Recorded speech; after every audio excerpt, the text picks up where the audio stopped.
wabarakatuh. Hai, annyeonghaseyo yorobun. Perkenalkan, nama saya Mutifat Hamdia dengan NIM 221330053 dari Fakultas Dakwah jurusan Komunikasi dan Penyiaran Islam semester 4. Baik, di sini saya akan sedikit mengulas kembali mengenai learning journal, yaitu tugas yang diberikan oleh Padi selaku dosen pengampu mata kuliah penulisan berita dan artikel, di mana pada kali ini adalah pertemuan yang ke-15. Nah, pertemuan yang ke-15 ini kita akan membahas mengenai saya akan membahas mengenai penulisan fitur yang baik dan yang benar. Nah, jadi teman-teman, apa sih itu fitur sendiri artinya?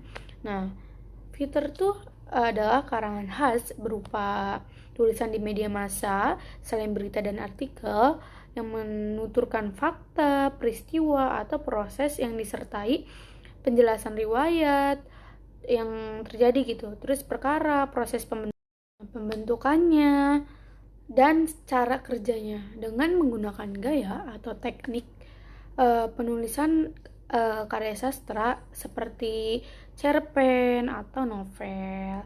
Jadi pengertian praktisnya tuh feature adalah karya jurnalistik yang menulisnya menggunakan gaya bahasa sastra, bercerita atau bertutur storytelling layaknya penulis cerpen atau novel. Pun karakter dari feature sendiri adalah yang pertama ada human interest, yang kedua ada emosi atau sentimen kemanusiaan, yang ketiga ada tidak cepat basi, terus keempat nyata bukan fiktif, terus yang kelima fitur itu selalu menjawab dengan 5W+1H, terus yang keenam adanya seorang penulis. Fitur yang baik harus memiliki kemampuan menggali informasi secara mendalam dan mampu menghayati objek yang akan digarapnya. Ketujuh, fitur umumnya ditulis atas nama seseorang. Kedelapan, tidak ada baris tanggal, jadi nggak ada deadline-nya gitu tuh pada awal sebelum paragraf pertama dibuka. Feature juga mempunyai ragam. Nah, biasanya ragam yang sering dipakai adalah fitur sinopsis, yang kedua ada fitur profil, yang ketiga ada fitur perjalanan. Nah, biasanya tuh ragamnya tuh 8, tapi yang 3 tadi adalah yang sering digunakan di dalam contohnya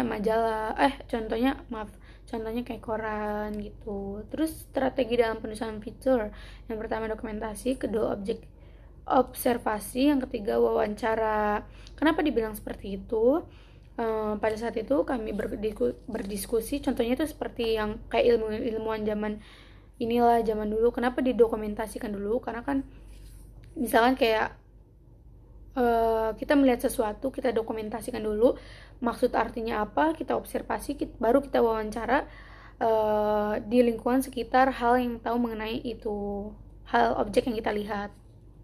Dalam segi penulisan fitur sinopsis itu ialah yang pertama membaca naskah asli terlebih dahulu untuk mengetahui kesan umum penulisnya.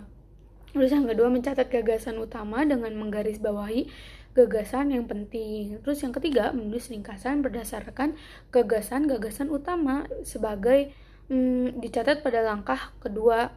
Nah, terus menggunakan kalimat yang padat, efektif, dan menarik untuk merangkai jalan cerita menjadi sebuah karangan singkat yang menggambarkan karangan aslinya. Yang keempat, dialog dan monolog tokoh cukup ditulis isi atau dicari garis besarnya saja. Terus yang keempat, ringkasan atau sinopsis tidak boleh menyimpang dari jalan cerita dan isinya dari keseluruhan karya sastranya. Nah, terus adapun dalam segi penulisan fitur profil, yaitu biografi ya, ini profil fitur biografi. Yang pertama ada heart, yaitu judul, lord, teras, terus body itu tubuh tulisan, isi. Terus yang keempat ada ending, penutup. Terus dalam segi perjalanan nih penulisannya, biasanya menentukan objek wisata, menyiapkan peralatan, terus berangkat ke objek wisatanya, terus mengumpulkan data, dari berbagai sumber, terus melakukan wawancara, penulisan berita, terus yang terakhir menyempurnakan tulisan. Mungkin cukup sekian dari saya.